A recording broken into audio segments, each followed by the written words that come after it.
average. A hop if you wanna just bounce to my leverage. The evidence, as they say, is in the pudding. So show me the money like my name was Cuba Gooding. Hello and welcome to episode 50 of Entrepreneur Stories. In this episode, we sit down with Dustin, Hogard, and Nick Blackman, the co-founders of Wazoo Survival Gear, to discuss their Kickstarter that they're currently running for the Cash Belt. You can learn more about this product on Kickstarter right now. They have about 18 more days. They've raised over $100,000, and they're doing really well. In this interview, we talk about how they came up with this product, how they came up with their first product, their survival bracelet. We also discuss how they came to join together in this partnership, which is probably one of the most unique stories I've ever heard. So get into this interview, enjoy it. Nick and Dustin are really awesome. They have a lot of good insight on launching products, building a company, finding something that you care about. So without further ado, please enjoy this interview. We'd like to welcome the co-founders of Wazoo Survival to the podcast today, Dustin Hogard and Nick Blackman. Welcome, guys. Hey, Joseph. Hello. Hey, nice to have you. You guys are having a good time on Kickstarter right now. Yeah, good time is an apt way to put it, I guess. Sure. Yeah. Good time, bad time, right? I'm sure that's the answer that every Kickstarter person says. They love it and hate it. It's mixed. Yeah, they love it and hate it. They can't wait for it to be over, but they want it to go really high.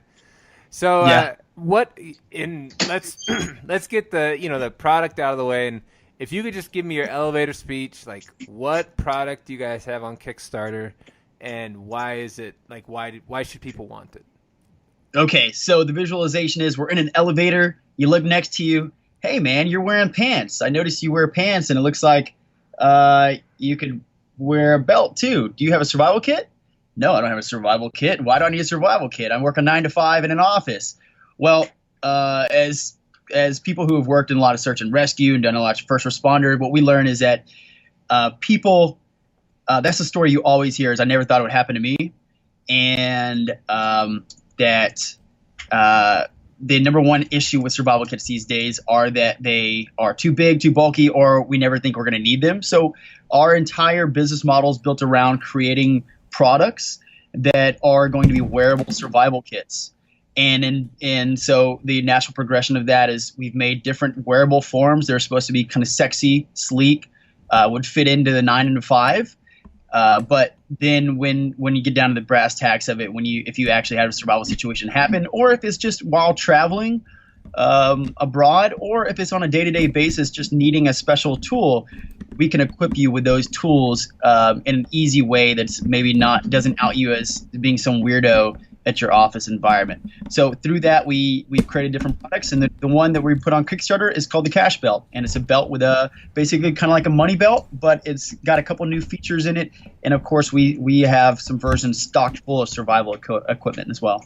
Yeah, so I was looking at the survival one before we got on the phone, and if I remember right, there is a water filtration system, and it comes with the bag, water filters, and tablets, and you can actually even take the bag of water and put it over a fire. Is that right? Yeah, that's right. Okay, that was pretty cool. That one's pretty awesome. So, thank you. Where did this idea come from to make survival? Like, why did you want to make a survival belt? And why did you want to make a? Because it looks like I was looking on your website. You guys also sell a bracelet.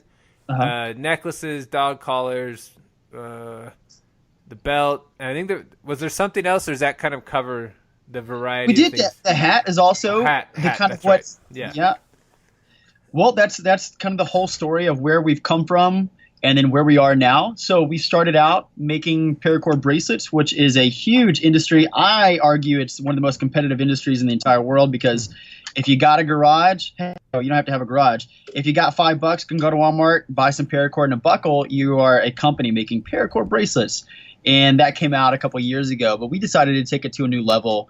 And in doing so, we created a company that was able to be sustainable on making high-quality American-made goods and, in particular, survival kits. So the theme behind it is wearable survival kits, meaning we want to make those kits, like I mentioned before, that you can wear every day, that don't look weird, and that are highly functional. Yeah. And after having the business for a few years and being successful in a couple of different avenues of that, the natural progression was to to make something that's very consumer friendly, that's even retail friendly, and does not in any way look crazy survivally. And a belt was an actual progression of that. Everyone wears pants, at least most people wear pants, and it's a large area and enables a lot of design opportunities to be able to stash stuff inside of it. And of course, we wanted to make it aesthetically pleasing too. So hopefully that kind of answers your question. But that was the agenda behind the belt. So when you and your partner, he worked at NASA. You've kind of traveled the world, right? That's like the two ways. That's the story. Yeah. Yeah. How did you guys meet, and how did you guys end up saying, like, okay, let's make a survival product? Like, people need survival stuff. I mean, how did that even come about? Yeah, I feel like I've answered those two questions. I kind of just rambled. If Nick's so courteous too, then maybe he'll jump in and answer this question. Sure. Yeah, I can take this one.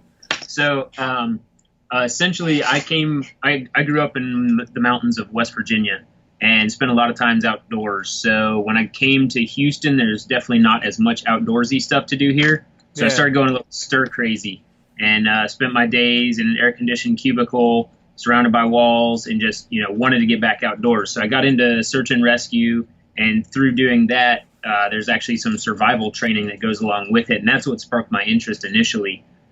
So I'm a very literal person, being an engineer, and so these paracord bracelets came to the market, and people kept calling them survival bracelets. And I was like, oh, that's neat. And I looked into them, and they were just a piece of string. So I said, what's so survivally about a piece of string? So I ended up starting to manufacture some at home that hid some stuff inside of the bracelets, and dabbled with the idea a little bit, and threw up a Facebook page under a silly name like Wazoo Survival Gear, and got to a point where, my job really wasn't that fun anymore as an engineer, and this actually showed some lucrative potential. So I quit my job and started a web page. That was kind of my first go-to, was, hey, I want to get this online. Well, right about that time, I guess, one of Dustin's friends had seen my Facebook page or my web page or something, and we both live in the same area, and Dustin was apparently doing something similar over on Etsy. And turned out Dustin had the better designed product, but I had an established brand and web page now. So we decided, instead of starting off as enemies, because we were the only two in the U.S. doing it at the time, it made sense that we only live 15 minutes apart to join forces and kind of try and dominate the industry together. So as different people as we were, I think it gives us a well-rounded perspective on what we're doing and the overall goal and understanding of the market. That's pretty cool. That's a very unique way of meeting a partner. I think that's the first time I've ever heard one where it's like, well, we were making the same product, so we decided, let's work together and make a better product. That's a really awesome.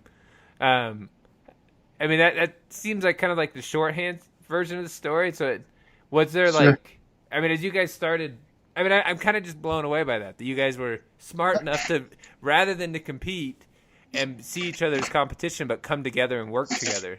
I think that's pretty awesome. That's a very awesome approach, and what a way to work, or to have some vision to build something together instead of trying to go after each other. Yeah, it's one of those things that I think we have a little different than some other companies. A lot of people are just very business focused and business oriented, and it was a good business decision in itself. But outside of that, being survival people and just living the survival mindset, if you can have one less thing that you're fighting against, it's going to better your odds. So kind of giving in and work with nature. And in this aspect, what are the odds that two people living 15 minutes apart are the only two people in the world making these products? So why would you immediately start off as competition when, you could get that much more of a head start joining forces? So yeah, it might be a little bit of a weird story, but yeah, it works out somehow. Yeah, no, that's really cool. I think that it's really fascinating. And one, it looks like you guys have built your company into a pretty successful business from that, that start of being able to recognize. I like the survival analogy, taking away one of your, stress points, almost like something you don't have to worry about, because now you don't have to worry about each other because you're working together. and you're doing awesome. That's really cool. So why did you guys have launched other products, so why did you launch the belt on Kickstarter? Do you want that one? Yeah. So the reason we went for a Kickstarter here, you said, we've kind of created a bit of a successful company, and I think so. We've been doubling over the last couple of years, and essentially what it's led to is a little bit of a letdown, I guess. We've got a relatively decent Facebook following, but now that Facebook has become privately owned and it's all just monetized, there's no real way to reach the people with paying to play. So that really kind of hurt us pretty bad there. That was our go-to for, marketing and design ideas. We'd throw it out to our Facebook fans. We get a lot of replies and comments, and they'd help us shape a product that we were designing. But now that that's all changed, we don't have a good pool or a good way to reach people directly and get this interaction going. So when we would launch a product, we'd send it out to our Facebook fans, our mailing list of a few thousand people and things like that. But, it would never really take off. It'd never really get the coverage or the acknowledgement that we thought it deserved. So this time, as we designed the cash belt over the last couple of years, we planned it to be, let's give this Kickstarter thing a try and use it more as a marketing platform, almost a platform to get attention, hopefully. And even if it's, the one product that we're doing now, hopefully it'll still drive more like-minded people to the webpage. Mm-hmm. So we kind of set the whole thing up to launch it this way, and we're still working the design on it, sourcing components and working with the manufacturers and everything. So it's definitely stressful going through it. And as we're going, we're getting all these feedback from people that want to remove our branding from it. They say they wouldn't wear it if it says Wazoo on it. So there's people that want blank fronts on it. There's people that want the buckles made out of titanium, and they don't necessarily understand all the stuff that goes into it on the back end. So we're trying to work with the backers, but at the same time stay true to our brand and trying to balance it all. So it's definitely different than any launches we've done in the past, but I think it'll work out well in the end. Yeah, the one thing I learned very quickly is some, not all, Kickstarter backers that are like serial backers have a certain level of entitlement. I don't want to say not all of them. No. There's a certain number that can be perceived to be difficult. I'm trying to use my words carefully here, just because I had a couple that were, I would get a comment from them every day, and it was like a complaint, and I was just like, why are you buying my bag? Just don't buy my bag. Just leave me alone. But, right. Yeah, they are fascinating. It blew my mind just how brave they were in take the branding off. I don't want your branding on your. I want your belt, but not your branding on it. I don't know. It always blows my mind when I read comments from backers on Kickstarter. Just how far they'll go. So, Dustin, you live in a boat. You live in a boat in a harbor. How did you end up in a boat? I mean, I think you kind of make men really jealous. I don't know why living in a boat is something cool, but I read that and I was like, he lives in a boat? How did you it's just one of those things. I think it's a man thing where it's oh, you get to live. I'd want to live in a boat. I've never even been on a boat, but I'm that sounds really cool. So how did you end up on a boat, Dustin? Yeah, it's romanticized, definitely. But because when your closet, bathroom, toilet, bedroom, kitchen are all one room and they're the size of a closet, suddenly the romantic part of it. And when you bring your fiance on board, it make her live on it for months. It gets a little less sexy than the sex appeal that it sounds like. But the reason I'm in the area I am is because I kind of had a different route my life was going to be taking, and think I was going to be starting a business and running with it as soon as we did. I moved to the place I'm at to have the boat and fix up the boat. I was kind of planning to sail around the world on the boat, and so I bought a boat that was not supposed to be a boat you live on. It's supposed to be a boat that takes you around the world. So there's your first issue. If there is anyone that listens to this and is thinking about living on a boat, you want to pick one or the other. If you're going to live on a boat, get a big ass boat that is very livable, If you're going to build a boat that takes you around the world, get the boat that takes you around the world, a blue water boat. But you can't have both because they don't really mix. Buy a houseboat that's not going to move versus So I got a sailboat that's a blue water boat. It's one of these boats that's from the 1960s, thick hull and can take you literally. It's been there's a couple of them that have been circumnavigated, and it's great for that because it's tough. But it's also, and it's one of the world's best small boats, but it's a small boat. So when you're trying to live upon it for years, it kind of changes the whole dynamic of living on a boat. Oh, yeah.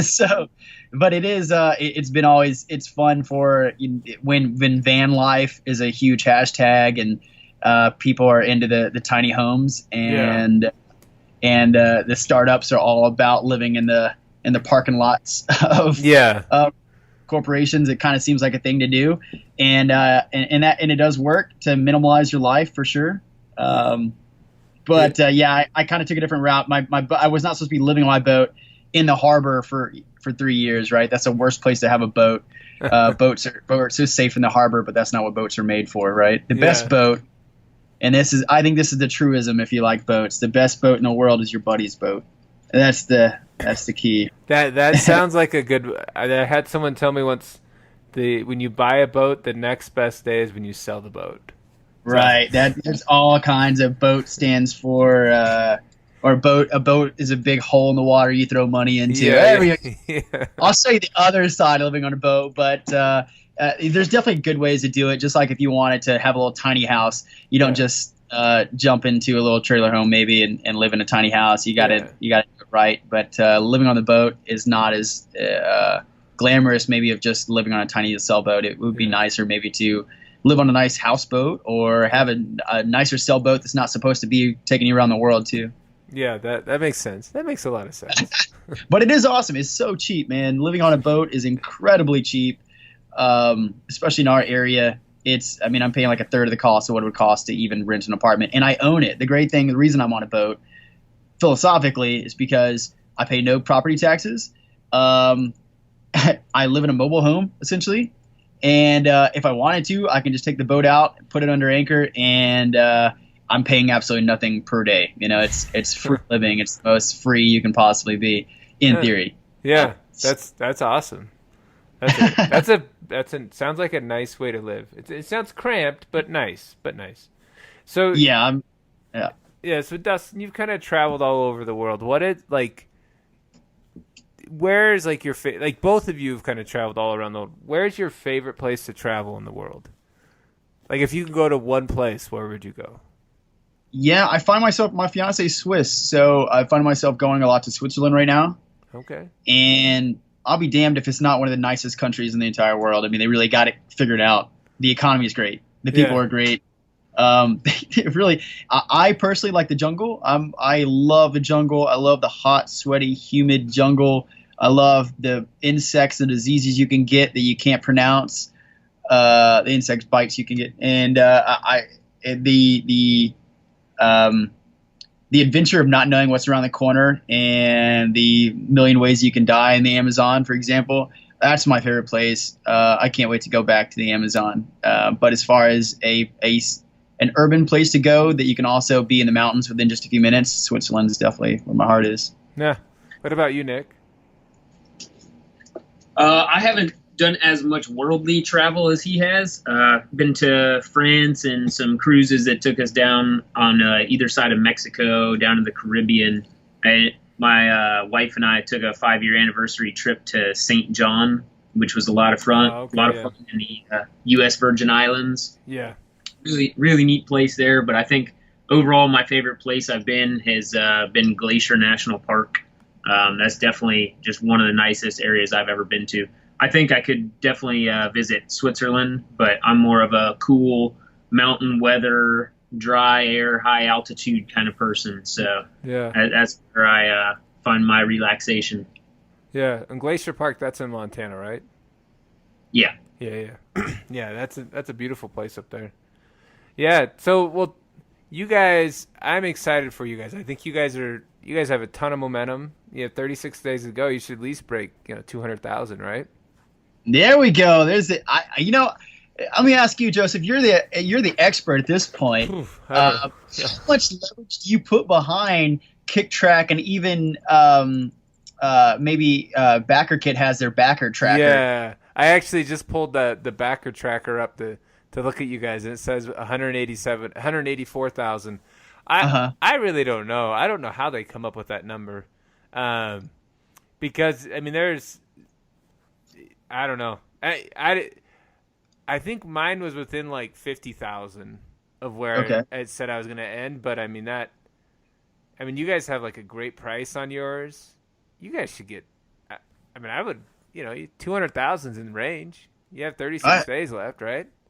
I hope so. Yeah, we just don't know when we're gonna hit the trough. We're waiting for that trough to start showing its evil face. We got a media pickup yesterday from the Daily Mail, which is a big British newspaper, and that spiked us. But we're waiting for that nasty trough, that kind of that slump, and hopefully we're not there yet. Hopefully we still have some more tricks up our sleeve. So but we don't know what that means. Yeah, what the trough is. Well, if you guys, I'm sure you guys have like are you guys plugged into like survival and prepper type communities? Yeah, I think that was our key for launching. Yeah. If we're going to get to the nitty gritty of like what our secret sauce is going to be, I think launching with the crowd we already knew that we had experience with, who already loved us. Our biggest fan base, who we didn't have to tell much of the story was. And really, our Kickstarter campaign, the way we framed it was different than the way we've usually framed our marketing and previously, because we knew we already had our people. We already knew our fundamental audience we could capture. We knew that they would get it too. We knew we didn't have to explain anything to them. They would see it, they get the picture, they understand it. We don't have to make the whole conversation and the argument for, let me explain why you need this product. They got it automatically. So we just skipped right over them. And then we leveraged them right from the very beginning. We kind of set it up. We teased them. We did the whole strategy of letting them know it's coming up, and using all the resources we already had available. And that got us that big kick at first, which is the number one key of all algorithms in Kickstarter, right? Day one, first 24. After that, now we're having to make the argument. Now we're having to go outside of our audience. And that was what the Kickstarter is supposed to be, is saying, okay, I know you don't like survival stuff, but let me tell you why you do need to care about what we're doing and what we got here. And that's a longer story, and it's a bigger conversation that requires a whole video. It requires the right marketing. It requires everything to kind of take someone from a position where they don't know who you are and don't really like you, to explaining them. It's basically a public service announcement, and that was kind of the long story that we hope is coming through with the Kickstarter. Yeah. So now we're over that, and now that's our agenda. So are you guys doing like paid marketing, or is it just more like organic marketing that you're kind of going after? Yeah, like paid as in like Facebook marketing and those types of things. Right. Yeah, the Facebook marketing, we're so slow on that right now. We should have been doing that probably months ago. We probably should have gotten savvy. We should have done a lot of the clever tricks that people know how to do on the Facebook marketing. We just got in that in the last week. We were, I think, some of our strengths are also some of our weaknesses. So the fact that we already had an audience, and the fact that we knew we'd be successful in a couple days, that kind of made us a little bit too lax. And now we got to be serious. We got to be just like every other Kickstarter. We have to use the tools that everyone else uses. And I think the secret sauce is Facebook advertising. And, that's what, as far as I can tell, as far as mine, and I'm sure you know better than anyone, but as far as I can tell, that is the way. If you don't already have an established brand with an established audience like we do, the only way you're going to make any kind of tick in any kind of Kickstarter world is by having Facebook advertising, really honing in on it, understanding it, and being able to do that and with really a limited budget. And so we're just now dabbling in it. Yeah. So do you guys do the marketing yourself, or are you hiring an agency? Because the popular thing that people do for Kickstarters is there's like two big agencies that most of the big ones use, And there's a few people who really know how to do Facebook marketing. So do you guys do it yourself, or do you go hire an agency?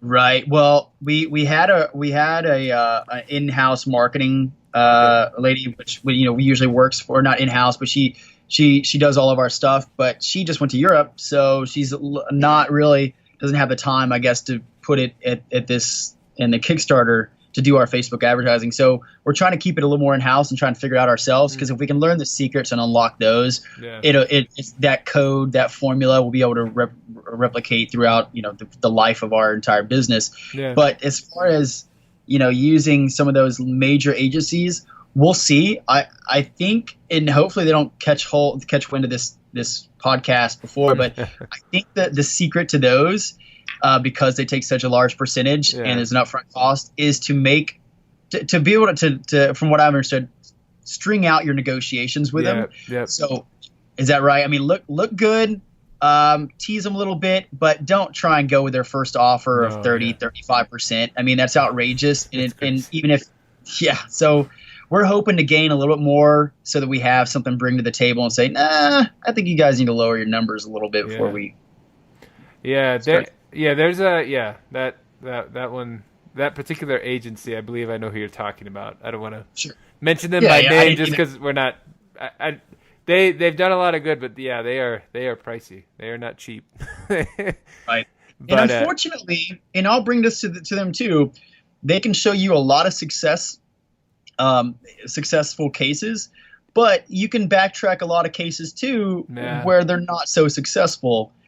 So it's not, they don't have a hit or 100% success rate on their formula. I've seen a lot of campaigns using them, and I've seen a lot of campaigns where I was like, man, I would be if ours was doing as bad as theirs, or at least that my expectations would be a lot higher.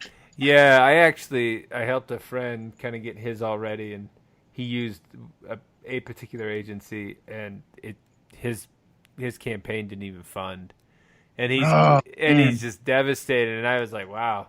I mean, I think that goes to show, one, there's no guarantees, if an agency's doing it for you. But two, there's so much more that you have to do as an individual to make it work before the agency can really take you there. Hey, by the way, Nick just gave me some high fives. We're on Maxim Magazine, apparently. What? That's exciting. That's very exciting. I was wondering what that excitement was about there. That's exciting. That's very exciting. Sorry, man. Get to experience it live. That's huge, right? Yeah. Oh, I would think so. You would think they'd have millions of hits, millions of unique hits a month. That's really cool. Yeah. That's awesome. Well, that's exciting. So do you guys how are you guys doing PR? And sorry, I thought we were kind of winding up the interview, but now I'm fascinated because I never got one PR plug my whole campaign. I couldn't get on any PR, but you guys are actually, it seems like you guys are getting stuff. I'm going to keep this PC and not say the bad words about our PR company that we prepaid. Stupid us. Yeah. We didn't. They have no buy-in. They're not percentage. Which now looking back, it's like, why the hell wouldn't you hire a PR company with a?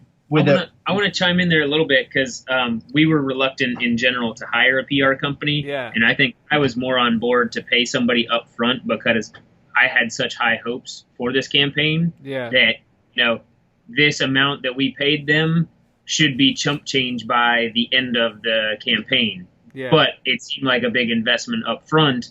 But when you work out the percentages in the long run of what we're hoping we get to, it should, help us out on the long-term investment. Yeah. But you continue your story, Dustin. I mean, we have an unnamed PR company, which, if they come through later on, great. But, it's a week and a half in.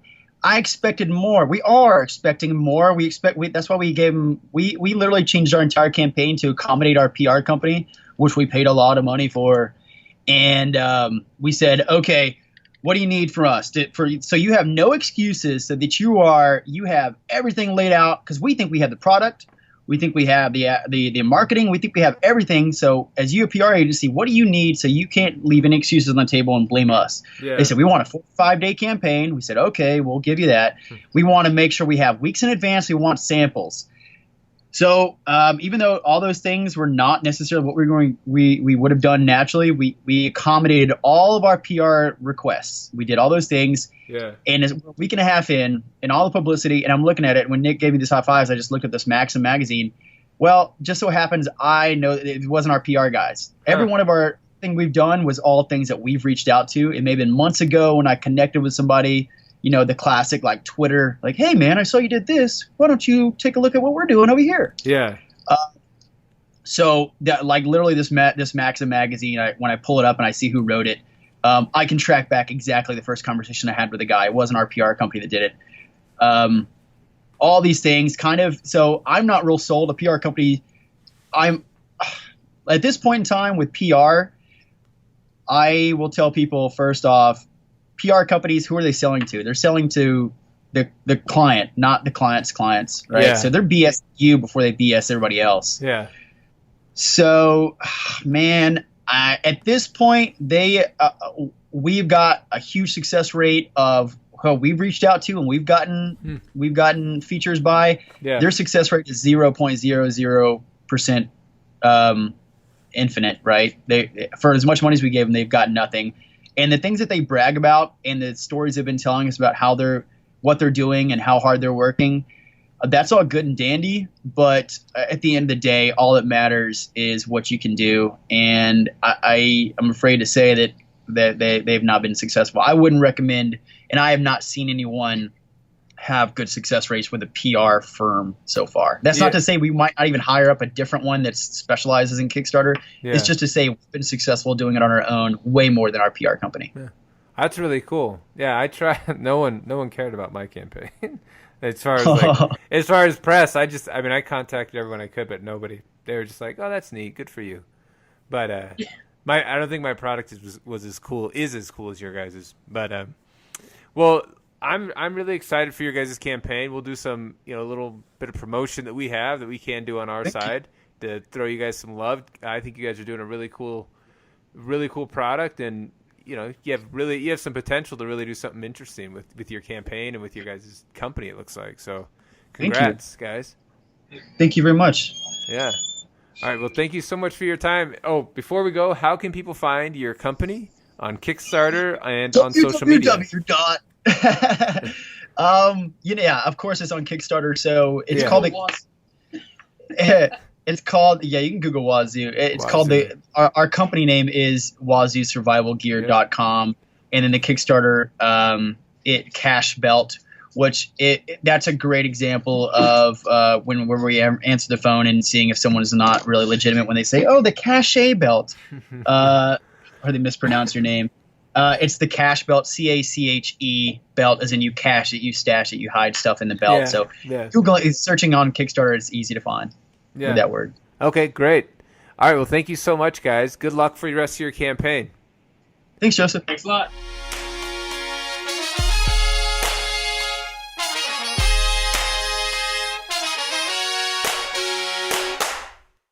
Thank you for taking the time to listen to this episode. If you have been listening to our podcast for any amount of time, thank you. We've been we just hit our 50th episode. We're really excited. We have some great guests coming up. We're also really excited. We'll be launching another Kickstarter in a couple weeks. So check that out. You go to brettandcompany.com to learn more. And if you are one of the many purchasers of our first Kickstarter product, we are actually we will be shipping that product in about a week. And we're very excited to get that out and to keep our company moving forward. So thank you so much for all of you that have been on this journey, and thank you to those that are just joining us. Have a wonderful day.